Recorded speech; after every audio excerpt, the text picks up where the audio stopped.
Bonjour à toutes et à tous et bienvenue dans cette édition de l'Hebdo de la ville de Valenciennes. Une édition spéciale puisque nous recevons le maire de Valenciennes fraîchement élu, Laurent de Gallet. Bienvenue à vous, monsieur le maire. Merci. Vous l'aurez constaté, cette semaine, nous nous trouvons dans un endroit spécial, la salle des Jésuites. C'est le choix de notre invité. Alors, monsieur le maire, pourquoi avez-vous souhaité que cet entretien se déroule ici ?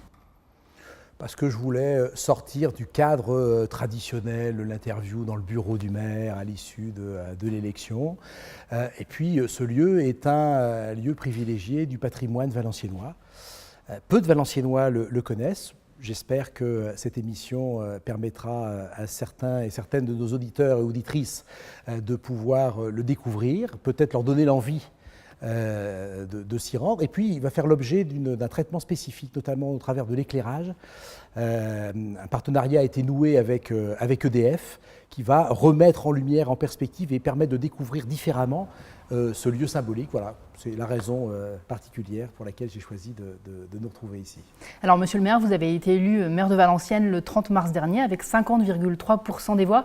Quelle a été votre émotion ce soir-là ? C'est toujours un moment particulier, un moment fort. D'émotions différentes, j'allais dire, de celles de juin 2012, où j'avais succédé avec beaucoup de plaisir à Dominique Riquet. Il y avait peut-être plus d'intensité à ce moment-là. Là, il y a une vraie fierté. C'est que cette élection elle est légitimée par le vote de la population. Alors, c'était un sentiment un peu mitigé parce qu'on a vécu une campagne assez difficile, parfois abject sur certains aspects. Et puis, d'un autre côté, finalement, le travail, l'implication, la loyauté a payé, puisque les Valenciennois m'ont renvoyé ce que j'ai pu donner au cours de ces nombreuses années passées à leur côté. Et voilà, dans le cadre d'une quadrangulaire, faire plus de 50%, c'était un résultat quasi inespéré. Et puis on voit que l'écart est quand même assez significatif puisque la première liste se trouve à plus de 28 points derrière. Donc c'était un moment de joie, d'émotion partagé avec beaucoup de Valenciennois. Donc l'équipe avec laquelle vous allez mener vos objectifs est nouvelle. Il y a encore quelques anciennes têtes de l'équipe précédente, mais c'est une nouvelle équipe que les Valenciennois vont apprendre à connaître. Comment avez-vous fait pour composer cette équipe avec beaucoup de personnes qui viennent d'horizons très différents ? Alors, cette liste a été renouvelée effectivement à plus de 70%. Et je pense que c'était important, c'était quelque chose qui était attendu de la part des Valenciennois. On a clairement changé de cycle, on a changé de maire, on a mis maire un peu plus jeune, et les gens n'auraient pas compris que je reparte avec la même équipe. Je crois qu'il y avait un phénomène aussi d'usure. Quand on est là depuis très longtemps, il y a la force de l'habitude, et je crois que c'était bien de renouveler cette équipe. Alors, pas juste la renouveler pour le plaisir de la renouveler, il fallait aussi des gens compétents. Et puis, la politique, c'est quelque chose qui se professionnalise de plus en plus. Et l'idée, ça a été de mettre les bonnes personnes aux bons endroits. Et ils viennent tous, vous l'avez souligné, d'horizons différents, mais ils ont tous une particularité, c'est qu'ils sont animés par la même envie de servir Valenciennes et ses habitants. Et je crois que ça, c'est important. C'est vraiment des gens qui vont aller au contact, qui ont du temps et qui ont de réelles compétences dans les délégations qui sont les leurs. Et puis, vous l'avez dit également, on a conservé quelques anciennes têtes parce qu'on a besoin aussi de conserver finalement la structure pour pouvoir accompagner les nouveaux dans leur apprentissage de la vie politique. Mais j'ai souhaité aussi qu'il y ait des changements, y compris dans les anciennes têtes. On ne garde pas forcément la même délégation. Patrick Roussiès, qui était en charge de la culture pendant 18 ans, est resté dans l'équipe, mais avec une délégation aujourd'hui qui est complètement nouvelle. La culture est partie chez Geneviève Manarino. Voilà, ça permet à chaque fois de se renouveler et d'éviter de tomber dans une forme de lassitude et encore une fois de forme de force de l'habitude qui fait qu'on n'a plus la capacité à détourner le regard et à voir les choses un peu différemment. Donc voilà, en tout cas, je peux vous dire, les critères ont été assez sévères. Hein. Il y a eu plus de 200 candidatures, 212 exactement, candidatures pour venir nous rejoindre pour une trentaine de places disponibles. Bon, donc j'ai vraiment eu l'embarras du choix. J'ai vraiment pris le temps de faire ce choix et vraiment je voulais les gens les plus compétents, les plus motivés pour servir Valenciennes et ses habitants. Avec cette équipe, vous allez donc réaliser le programme pour lequel les Valenciennois vous ont élu et pour cela il faut un budget, il a été voté le 18 avril. Dans quel contexte a-t-il été préparé ce budget ? Alors il est fait dans un contexte difficile et contraint. On le voit, c'est d'actualité. Le gouvernement est en train de prendre les mesures nécessaires pour réduire les déficits publics. Et il y a un certain nombre de mesures qui sont prises dans ce cadre-là, et une particulièrement qui touche les collectivités, c'est la baisse des dotations. Et c'est 11 milliards de moins que vont toucher les communes. Alors, ne serait-ce que sur l'exercice ici 2014, c'est 1,5 milliard de moins pour l'ensemble des communes. Ça peut paraître anecdotique. Pour la ville de Valenciennes, c'est pratiquement 1 million d'euros de recettes de moins. Et vous ajoutez à ça un certain nombre de délégations que ne gère plus en direct l'État et que l'État délègue aux collectivités. Je prends la réforme des rythmes scolaires par exemple, qui est quelque chose de nouveau, qui n'est pas financé, ou en tout cas pas intégralement financé par les recettes de l'État. Et c'est un coût complémentaire pour la ville de 800 000 euros. Voilà, vous avez d'un côté 1 million d'euros de moins de recettes, vous avez 800 000 euros de dépenses de plus, vous avez déjà 1,8 million à retrouver.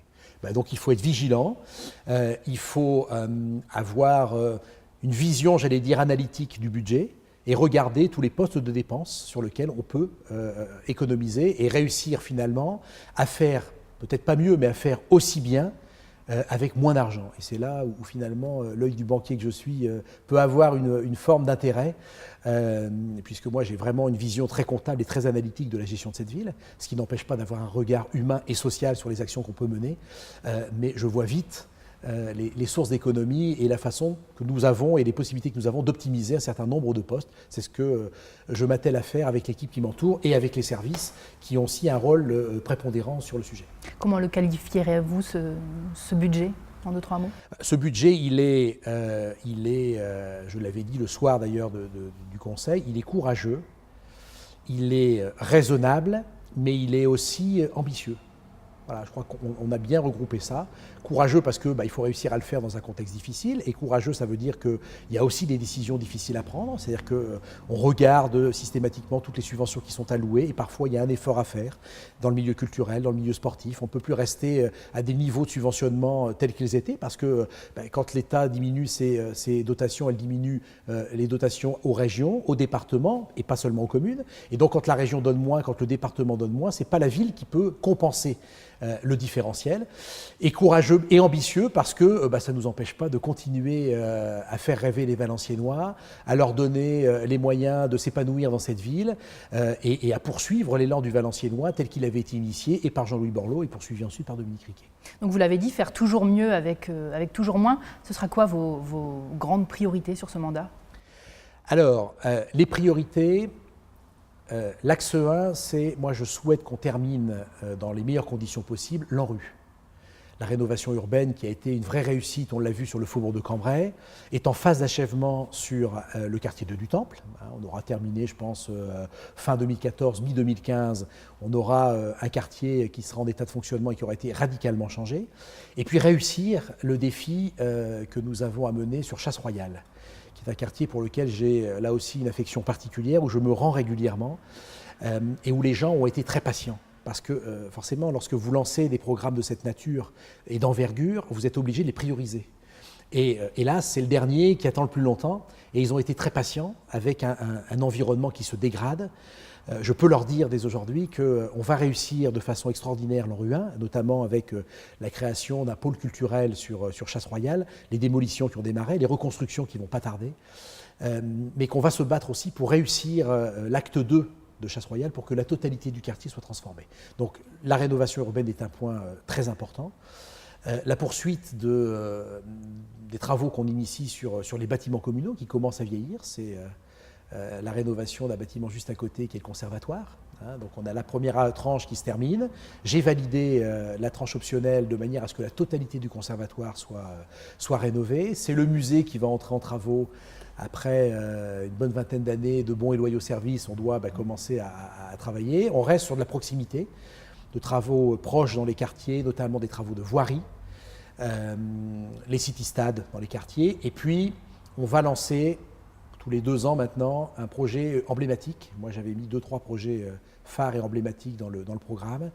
Et le premier sera un projet de patrimoine. Voilà, on est dans le site. C'est le Monde Piété, que je souhaite voir transformé en musée des arts régionaux, a la dentelle, on a les fers à repasser, enfin, on a pas mal de choses qu'on pourrait exposer là.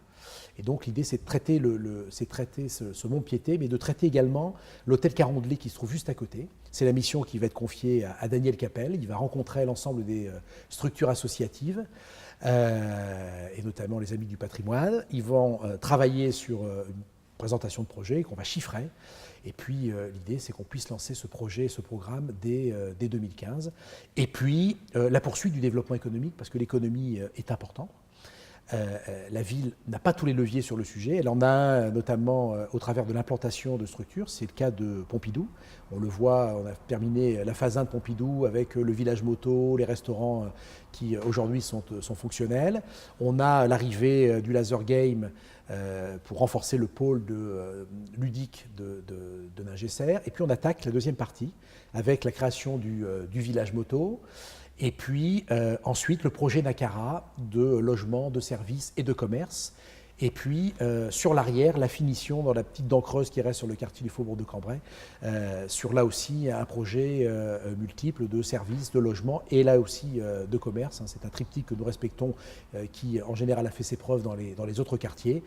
Voilà, vous voyez que les tâches et les missions sont lourdes. Et puis j'espère enfin une sortie en bonne fin du dossier de la caserne. Je pense que la fumée blanche va sortir. Les relations avec l'État se sont apaisées. Je crois que chacun est prêt à faire un pas vers l'autre, ce qui nous permettrait de traiter la double problématique de match et de la caserne. C'est là une ambition forte aussi de la mandature.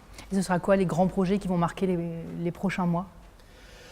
Immédiatement, c'est les projets de proximité, forcément. C'est ce qui va se voir le plus rapidement possible, c'est-à-dire donc le conservatoire, les travaux du musée, la réfection des voiries. Il va y avoir un certain nombre de voiries qui vont être faites. Je me suis engagé à faire 150 rues sur la mandature. Donc là, on est sur un demi-budget, donc on a mis 700 000 euros sur la première tranche, 700 000 sur la deuxième, ce qui fait qu'on sera aux alentours d'1,5 million de réalisation. Et puis, on reprendra le rythme de croisière dès l'année prochaine avec 3 millions d'euros pour réaliser la remise à niveau d'un certain nombre de voiries. On démarrera d'ailleurs un programme très lourd avec les riverains de rénovation de voiries sur le quartier de la Plaine, qui est un quartier qui n'a pas été traité depuis très longtemps. Et moi, j'y suis allé beaucoup, j'y vais beaucoup, j'y suis allé aussi beaucoup pendant la campagne, mais j'y vais aussi en dehors de la campagne. Et je crois qu'on a un gros travail de réalisation de voiries à faire, refaire les trottoirs, réaménager, remettre un peu d'équipement public structurant. Et puis, j'ai envie de refaire les places. Les places aujourd'hui ne sont pas adaptées, elles sont un peu à l'abandon.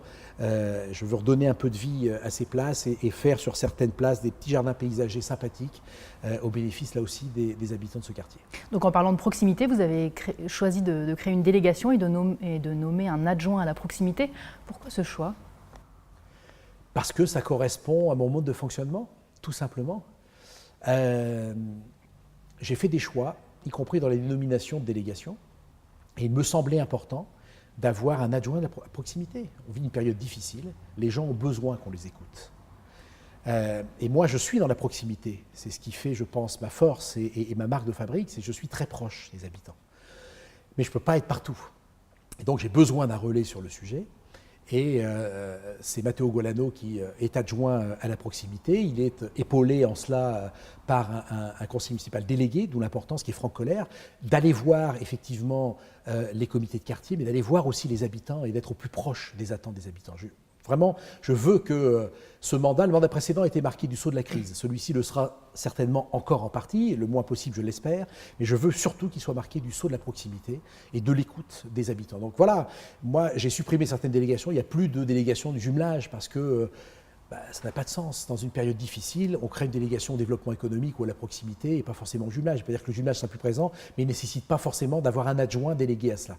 Et donc, on a essayé de remettre aussi, je vous l'ai dit, qu'on a mis les bonnes personnes aux bons endroits, on essaye de mettre les bonnes délégations en fonction des attentes de la population. Vous avez clairement affiché une priorité en faveur de la cohésion sociale. Ça va être quoi les axes de votre action ? Moi, je veux qu'on ait un plan Marshall de la cohésion sociale. Vous savez que la période est difficile.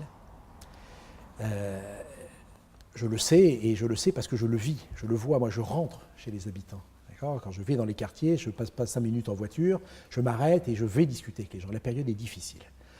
Et toute la difficulté dans un budget contraint de manier un développement économique et de faire en sorte que ce développement, la poursuite de l'embellissement de cette ville, le fait qu'on puisse garder un coup d'avance, profite au plus grand nombre, est important. C'est important. Il ne faut pas que les gens qui sont en souffrance ne puissent pas profiter de ça. Et donc l'idée c'est d'accompagner, c'est pas faire de l'assistanat, c'est faire de l'accompagnement, c'est d'aider les gens à s'en sortir. Alors on n'a pas 50 milliards de leviers, mais on a quelques leviers. Il y a l'emploi public, les emplois aidés notamment en direction des jeunes. Ça, moi, j'ai pris une position forte sur le sujet. C'est un gouvernement qui n'est pas de ma sensibilité, qui a proposé ça, mais j'ai foncé sur le sujet parce que le chômage n'a pas de couleur politique. On doit se mobiliser toutes et tous pour pouvoir réussir. Et c'était important que la ville de Valenciennes s'engage sur le sujet, donc on l'a fait. Et puis, vous avez la misère qui est un peu moins apparente si vous n'allez pas chez les gens, c'est les problématiques de logement. Et moi, je suis très vigilant sur ça. Et d'ailleurs, je vais m'impliquer personnellement dans la gestion de Valenciennes et nos habitats, V2H. Je pense que je vais prendre la présidence parce qu'on a un furieux problème de logements insalubres et de logements à rénover. Voilà. Et je veux que la priorité de cet office public soit axée non plus sur des constructions forcément nouvelles, on va poursuivre ça, mais aussi sur la réhabilitation du parc existant. Et ça fait aussi partie de la cohésion sociale, c'est rendre de la dignité aux gens dans leur quotidien et notamment dans leurs conditions de logement et d'habitat. Et ça, c'est quelque chose sur lequel, je peux vous dire, je vais mettre beaucoup d'énergie sur la mandature qui arrive. Que voulez-vous dire justement aux Valenciennois qui sont touchés de plein fouet par les politiques d'austérité nationale ? Leur dire que, plus que jamais, je le comprends. Encore une fois, parce que moi, je ne passe pas mon temps dans mon bureau. Quand je suis dans mon bureau, c'est pour deux raisons. C'est pour faire des réunions structurantes avec des investisseurs, pour permettre à cette ville de poursuivre son dynamique et de maintenir son attractivité, où je suis dans mon bureau pour recevoir les Valenciennois. Et en général, vous savez, on ne reçoit pas les gens qui vont bien, on reçoit les gens qui vont mal. Alors, je n'ai pas de baguette magique, mais modestement, je vous dis, les problématiques essentielles qui sont au cœur des difficultés des Valenciennoises et des Valenciennois, c'est le logement et l'emploi. Alors, moi, j'ai mis en place un mode opératoire avec Pôle emploi. Je vois régulièrement les gens de Pôle emploi. Je vois régulièrement les entreprises à qui nous donnons du travail, parce que quand on fait 3 millions d'euros de voirie, certes, il y a le quotidien immédiat des Valenciennois qui retrouvent une voirie complètement rénovée, un cadre de vie sympa, mais il y a aussi le travail que ça procure. Et moi, j'ai aujourd'hui mis des clauses dans chacune des contrats ou dans chacun des contrats qui sont passés avec les entreprises, des clauses d'insertion. Et systématiquement, ce sont des Valenciennois qui viennent prêter main forte sur ces travaux. Et donc, l'an dernier, c'est 70 jeunes qui ont retrouvé du boulot au travers de l'implication forte de la ville sur l'investissement qu'elle peut faire. Et puis sur le logement, je viens de vous donner les clés du succès. C'est bien de continuer à construire des logements neufs, mais c'est bien aussi de rénover et d'améliorer le quotidien des Valenciennois. Et je peux vous dire que ça, c'est quelque chose, je l'ai dit et je le redis, aux Valenciennoises et aux Valenciennois, sur lequel on va travailler fortement. J'ai déjà quelques pistes, j'ai déjà fixé des réunions avant même d'arriver à V2H et j'ai demandé au directeur de V2H de travailler sur des plans de rénovation. Je pense à la Roseraie à Chasse-Royale, je pense à la Cité des Rapatriés également à Valenciennes. J'ai demandé à ce qu'il y ait là des réunions quasiment en septembre pour qu'on puisse proposer aux habitants un plan là aussi très fort de réhabilitation et de rénovation de leur logement. Sur le plan de la culture et du patrimoine, quelles sont vos priorités ? Alors, c'est bien que vous en parliez parce que c'est paradoxal. Moi, j'ai l'étiquette du sportif. Dominique Riquet avait l'étiquette du cultureux et finalement, le monde sportif n'a jamais autant bénéficié de l'implication de la ville dans la construction des salles parce que j'étais un peu à la manœuvre et que Dominique Riquet avait une forme de pudeur de ne pas faire de la culture alors qu'il était maire. Maintenant que je suis maire, finalement, on voit qu'il va y avoir un coup de barre assez fort sur la culture et le patrimoine, l'entretien du patrimoine existant, je ne vais pas me répéter sur ce que j'ai dit, le musée, le conservatoire, le mont-de-piété, et puis souhaiter qu'on développe et qu'on relance les réunions urbanisme-patrimoine. On a un gros travail à faire pour refaire découvrir et refaire renaître des petites rues qu'on ne voit pas forcément comme on devrait voir. Il suffirait juste parfois de lever la tête pour se rendre compte des trésors qu'elle peut receler. Et donc, l'idée, c'est travailler en étroite collaboration entre l'urbanisme et le patrimoine pour faire découvrir et mettre en valeur au maximum le patrimoine valenciennois. Donc, On a un certain nombre de choses. Il y a l'hippodrome également, sur lequel moi je souhaite travailler assez rapidement. Hein. Ça fait partie aussi des enjeux et des questions qui avaient été évoquées au moment de la campagne électorale et mis dans le programme. Et donc là, l'idée, c'est d'y mettre une salle de musique actuelle. Vous êtes très attaché à l'animation de la ville, à l'animation dans la ville. Ce sera quoi les grands projets qui vont marquer le programme des festivités à venir? Alors, oui, moi je trouvais qu'on avait une très belle ville, mais je trouvais qu'elle ne bougeait pas suffisamment. Je crois qu'on a contribué à la faire bouger fortement, de la faire bouger pas uniquement sur l'impulsion de la ville, mais c'était aussi l'occasion de valoriser le savoir-faire des associations locales. On a un certain nombre d'associations et de structures locales dans le milieu de la culture, dans le milieu du sport, par exemple, qui aujourd'hui fourmillent d'idées. C'est de leur donner le terrain de jeu pour pouvoir s'exprimer de la meilleure façon possible. Et puis, dans une période difficile, c'est aussi bien de proposer aux gens de sortir de leur quotidien, de sortir de leur quartier. Vous savez, moi, ça fait toujours drôle quand je vais à du Temple ou à Chasse-Royale ou au Faubourg de Lille. Quand les gens viennent sur la place d'Armes, ils me disent « on va à Valenciennes ». Je dis « vous êtes à Valenciennes ». Mais Valenciennes, c'est petit quartier. Et chacun est en autarcie sur son quartier et vit dans son quartier. Et le fait d'aller sur la place d'Armes, c'est une forme de voyage, on va au centre-ville, donc on va à Valenciennes. Et c'est faire sortir les gens de leur quotidien et de leur permettre de découvrir un certain nombre d'activités et de festivités gratuites, c'est une période difficile, compliquée, et puis d'animer cette ville. C'est aussi bon pour le commerce, c'est bon pour les cafetiers, c'est bon pour le commerce parce que vous attirez des gens qui ne viennent pas forcément en centre-ville d'ordinaire. Vous faites venir aussi des gens d'extérieur. On va travailler très fort sur la communication et notamment sur la rénovation du site internet de cette ville. On va être présent sur Facebook, ce qui n'était pas le cas, ce qui va nous permettre de relayer encore plus facilement et beaucoup plus vite l'ensemble des animations que l'on peut mettre en place. Et donc ça va avoir un effet démultiplicateur qui, je l'espère, aura des bienfaits pour le commerce valenciennois. Donc effectivement, beaucoup d'animations. On va essayer de coller aussi aux événements nationaux ou mondiaux. Hein. On va faire des tournois de foot au moment de la Coupe du Monde. Il y a les Vikings qui vont débarquer prochainement sur la place d'Armes et sur la place du musée. Et puis on va renouveler l'opération que j'avais initiée l'an dernier à la période d'été, du 7 juillet jusqu'à mi-août, de faire une forme de plage en ville et de mettre des animations sur le centre-ville, sur la place d'Armes, mais d'en mettre également dans les quartiers. C'est-à-dire que les quartiers viendront en centre-ville, mais les gens au centre-ville auront aussi la possibilité quartier. On m'avait dit, ça ne marchera pas.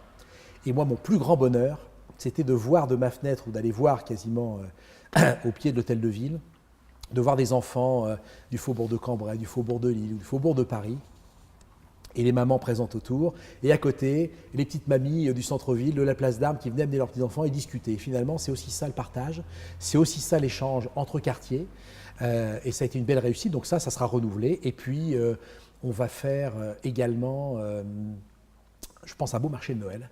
On va poursuivre le développement des illuminations dans tous les quartiers. Petit à petit, tous les ans, on met quelques guirlandes de plus. Mais on va faire à nouveau la même chose. Moi, je vais solliciter quelques partenaires financiers pour pas que la ville ait apporté ça.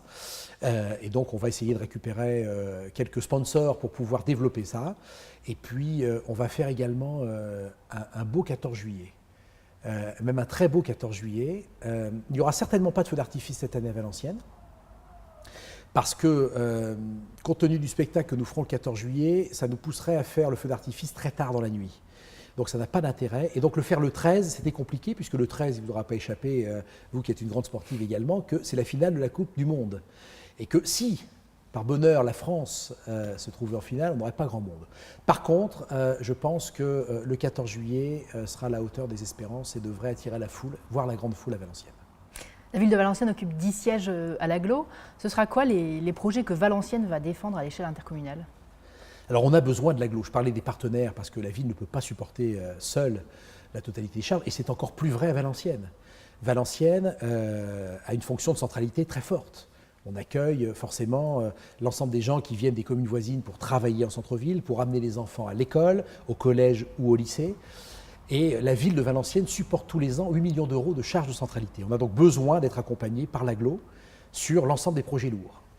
On reverra avec Valenciennes Métropole la problématique du 4e pont. Est-ce qu'elle est pertinente ou pas pertinente compte tenu du pont qui va être créé très rapidement dans le cadre du contournement nord par le Conseil général. Une fois que ce pont-là sera fait, il faudra qu'on pose la question. Le canal Seine-Nord, qui est aussi quelque chose qui est créateur d'emplois et on a besoin de ça. et puis nous accompagner sur les projets structurants et lourds. Je pense au conservatoire, je pense aussi au Mont-de-Piété. C'est des sujets qui vont attirer pas que les Valenciennois, au-delà de Valenciennes, sur le territoire de Valenciennes Métropole. On aura besoin d'eux.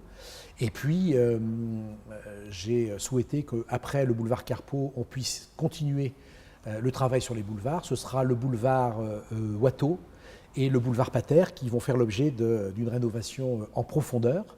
Ce qui fait qu'on aura de Pompidou jusque la place Poterne un axe complètement refait. La rue de Mons refaite également. Le square du Rieur qui va être inauguré fin juin. Je crois qu'on aura aussi bouclé la ceinture. Il ne restera plus que le boulevard Bonneveux à faire. Mais sur tous ces projets lourds et structurants, l'aide de l'agglo, tant logistique que financière, nous sera bien évidemment précieuse. Une dernière question, Monsieur le maire. Vous l'avez dit tout à l'heure, Valenciennes veut garder son attractivité et son dynamisme dans ce contexte de crise durable. Comment maintenir l'avance du territoire ? Je crois qu'il faut continuer à être ambitieux. Il faut qu'on le soit pour nous-mêmes, il faut qu'on le soit pour les Valenciennoises, il faut qu'on le soit pour les Valenciennois. C'est important. Il faut que les gens soient fiers de cette ville, soient fiers d'habiter cette ville et soient fiers de ce qui s'y passe. Il faut qu'on poursuive le développement économique. J'évoquais tout à l'heure, ça peut paraître anecdotique, mais quand on fait l'édito, c'est le restaurant l'édito sur Pompidou, c'est 40 emplois. Quand on fait le restaurant juste à côté, la trattoria qui va s'ouvrir, c'est une vingtaine d'emplois. Quand on soutient l'arrivée d'un hôtel de luxe sur l'hôpital général, c'est 60-70 emplois à terme. Bon, tout ça, c'est du ressort de la ville. On a besoin de continuer. On a besoin de poursuivre également tous les efforts qui sont faits, notamment en matière de développement durable, pour rendre cette ville durable, durablement, c'est le cas de le dire, et c'est notamment les travaux qui vont être initiés très prochainement sur le vignoble. Gros travaux lourds, là aussi en liaison très proche avec les associations qui fréquentent le site. Et puis, c'est d'avoir toujours à l'esprit que le développement urbain est important. On peut continuer à poursuivre les équipements publics structurants, faire des salles de sport, réhabiliter le patrimoine culturel, continuer à construire des logements pour que les gens soient à des conditions de vie sympas, rénover les habitations. Tout ça est important, mais tout ça n'a de sens que s'il est fait de façon concomitante, avec un regard bienveillant sur l'humain. Et ça, moi, c'est vraiment, on ne marche bien que sur deux pieds, et c'est vraiment, moi, le socle sur lequel je vais me reposer. Tout ça se fera, et ça a été finalement, et ça sera la conclusion du propos, je pense, a été la thématique de cette campagne, et c'est quelque chose qui guide mon action depuis des années, c'est de faire les choses pour les Valenciennois, mais surtout de les faire avec eux. Bien, merci, Monsieur le maire. Merci. Voilà, c'est la fin de cette édition. Merci de l'avoir suivi, et vous avez rendez-vous la semaine prochaine pour de nouvelles infos sur la ville de Valenciennes.